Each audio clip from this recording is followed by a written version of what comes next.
naman taong hindi nagkakamali sa buong buhay nila. Pag hindi ka nagkakamali, ibig sabihin, wala kang ginagawa sa buhay.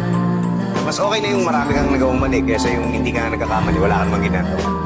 Pagka naman successful ka, hindi naman ibig sabihin hindi ka nagkamali kahit minsan. Nagiging successful ka lang pag hindi na naulit yung mga pagkakamaling naranasan mo sa buhay.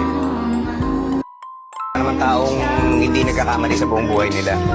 Pag hindi ka nagkakamali, ibig sabihin, wala kang ginagawa sa buhay. Mas okay na yung marami kang nagawang mali kaysa yung hindi ka nagkakamali, wala kang mang ginagawa. Pagka naman successful ka, hindi naman ibig sabihin hindi ka nagkamali kahit minsan. Nagiging successful ka lang pag hindi na naulit yung mga pagkakamaling naranasan mo sa buhay.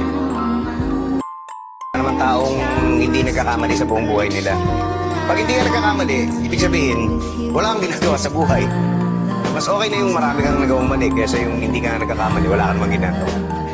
Pagka naman successful ka, hindi naman ibig sabihin hindi ka nagkamali kahit minsan. Nagiging successful ka lang pag hindi na naulit yung mga pagkakamaling naranasan mo sa buhay. Naman taong hindi nagkakamali sa buong buhay nila.